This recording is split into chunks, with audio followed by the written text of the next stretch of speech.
ഇത് മാസ് മോട്ടോഴ്സിൽ നിന്നാണ് നമ്മുടെ ഹോണ്ട ഡിയോ വണ്ടി. എഞ്ചിനിൽ സൗണ്ട് വേരിയേഷൻ, അതായത് ക്രാങ്കിൻ്റെ സൈഡ് ബെയറിങ് പോയേക്കണ പോലെയാണ് സൗണ്ട് കാണിക്കുന്നത്. അപ്പോൾ അതൊന്ന് ചെക്ക് ചെയ്യാനായിട്ട് വണ്ടി കൊണ്ടുവന്നിട്ടുണ്ട്. അപ്പോൾ നമ്മളത് ഒന്ന് കയറ്റി അഴിച്ച് ചെക്ക് ചെയ്യാനുണ്ട്. അപ്പോൾ നമ്മളത് ഫസ്റ്റ് ഒന്ന് ടെസ്റ്റ് ഡ്രൈവ് നടത്തുന്ന സമയത്ത് നമുക്ക് അനുഭവപ്പെട്ട വേറെ 2 കംപ്ലയിൻറ്റ്. ഒന്ന്, നമുക്ക് ഈ ബ്രേക്ക് പിടിക്കുമ്പോൾ സെൽഫ് എടുക്കണില്ല, അതിൻ്റെ ഉള്ളിൽ തന്നെ ബ്രേക്ക് സ്വിച്ച് കംപ്ലയിൻ്റ് ഉണ്ട്. അതേപോലെ തന്നെ വണ്ടി ഫ്രണ്ട് ഓടിക്കുമ്പോൾ നല്ല വെട്ടൽ കാണിക്കുന്നുണ്ട്. വെട്ടൽ കാണിക്കുന്നതിൻ്റെ കാരണം എന്ന് വെച്ചാൽ ടയർ തീർന്നതാണ്. ഫ്രണ്ടും ബാക്കും ടയർ തീർന്നാണ് കിടക്കുന്നത്. അപ്പോൾ അതുകൊണ്ട് തന്നെ വണ്ടി ഒരുപാട് ബലം പിടിച്ചിരുന്ന് ഓടിക്കേണ്ട ഒരു അവസ്ഥയാണ്. തന്നെയല്ല, നമ്മൾ ഒരു കൈ ഹാൻഡിൽ മേന്നൊന്ന് റിലീസ് ചെയ്യേണ്ടി വന്നു കഴിഞ്ഞാൽ അപ്പം തന്നെ വണ്ടി വെട്ടൽ തുടങ്ങും. അപ്പോൾ അങ്ങനത്തെ ഒരു കംപ്ലയിൻ്റ് ഉണ്ട്. അത് ടയറിൻ്റെ ആണ്. ഇപ്പോൾ നമ്മൾ എഞ്ചിൻ്റെ ഭാഗം നോക്കിയതിന് ശേഷം അതിൻ്റെ ഒരു ഡീറ്റെയിൽ ആയിട്ട് എന്തുകൊണ്ടോ ഏതാ പാർട്സ് കംപ്ലയിൻറ്റ് എന്തിൻ്റെ ആണെന്നുള്ളത് കൃത്യമായിട്ട് അയച്ചതിന് ശേഷം അതിൻ്റെ ഡീറ്റെയിൽസും കൂടി ഞാൻ ഈ വീഡിയോ തന്നെ ആഡ് ചെയ്ത് തരാം കേട്ടോ. വണ്ടിയുടെ എഞ്ചിൻ്റെ ഭാഗം നമ്മൾ അയച്ചിട്ടുണ്ട് ആ കംപ്ലയിൻറ്റ് കൺഫേം ചെയ്യാൻ വേണ്ടിയിട്ട്. അപ്പം നിലവിൽ കംപ്ലയിൻറ്റ് വന്നേക്കണ ഐറ്റം എന്ന് പറഞ്ഞാൽ ഈ ബെയറിങ് പോയേക്കണതാണ്. അതിൻ്റെയാണ് ആ മൂളിച്ച സൗണ്ട്. നമുക്ക് പക്ഷേ സെറ്റ് ചെയ്യുമ്പോൾ നമുക്ക് ക്രാങ്ക് ഫുൾ സെറ്റായിട്ട് ചെയ്യേണ്ടി വരും. അതായത് ഈ സൈഡ് ബെയറിങ്ങും മാറണം, ഇവിടുത്തെ മാറണം. സെൻറ്ററിലും കൂടി മാറ്റിയിട്ട് വേണം റീസെറ്റ് ചെയ്യാനായിട്ട്. അതേപോലെ തന്നെ നമുക്ക് എന്തെങ്കിലും അഴിച്ചേക്കാണ്. അപ്പോൾ ആ കൂട്ടത്തിക്കടെ നമുക്ക് അതിൻ്റെ ഈ റിങ്സ് മാറ്റി ഹെഡ് ഓവറോളിങ് കൂടി കൂട്ടത്തിക്കടെ ചെയ്ത് പോകാം. കാരണം എന്ന് വെച്ചാൽ എന്തെങ്കിലും അഴിക്കുന്ന സമയത്ത് നമുക്ക് റിങ്സ് യൂസ് ചെയ്യാൻ പറ്റില്ല. അപ്പോൾ അതങ്ങനെ ക്ലീൻ ചെയ്തെടുക്കാം. അതേപോലെ ആ വാൽവും അഴിച്ചൊന്ന് ക്ലീൻ ചെയ്ത് സീറ്റ് ചെയ്ത് കഴിഞ്ഞാൽ ഹെഡ് ഓവറോളിങ്ങിൻ്റെ പ്രൊസീജിയറായി. അപ്പോൾ അതും കൂടി അങ്ങോട്ട് ചെയ്ത് കൂട്ടത്തിക്കടെ ക്ലിയർ ചെയ്ത് പോകാം കേട്ടോ.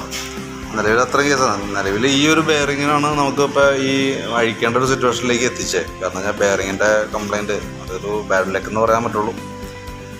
സാധാരണ രീതിയിലാണ് കംപ്ലയിൻറ്റ് വരാറില്ല, എന്താണെന്ന് അറിയില്ല. അങ്ങനെ ബെയറിങ് പോയതാണ് ഇപ്പോൾ കംപ്ലയിൻറ്റിൻ്റെ ഒരു കാരണം കേട്ടോ. നമുക്ക് അഴിക്കും. പക്ഷേ ആ ഐറ്റം എന്ന് പറയുമ്പോൾ മെയിനായിട്ട് വന്ന പാർട്ടാണ് എഞ്ചിൻ്റെ ഉള്ളിൽ വന്നാണ് ക്രാങ്ക് ഷാഫ്റ്റ് എന്ന് പറഞ്ഞിട്ട് മെയിൻ നമ്മുടെ ഒരു ഹാർട്ട് എന്ന് വേണമെങ്കിൽ പറയാം.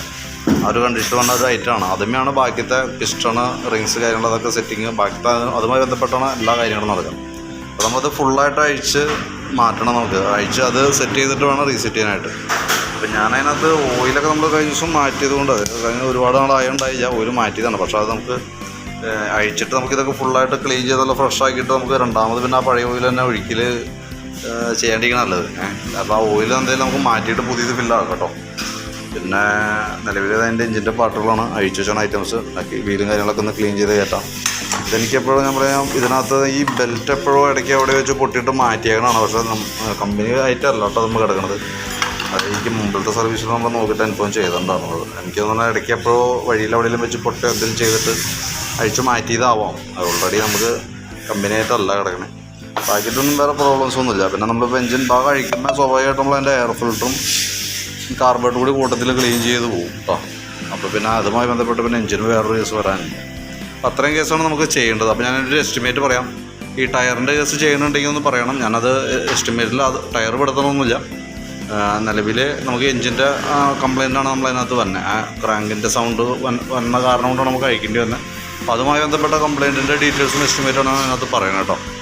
ടയറിൻ്റെ കേസ് ഉണ്ടെങ്കിൽ നോക്കിയിട്ട് പറഞ്ഞാൽ മതി. കൂട്ടത്തിൽ നമുക്കത് ക്ലിയർ ചെയ്ത് തരാം.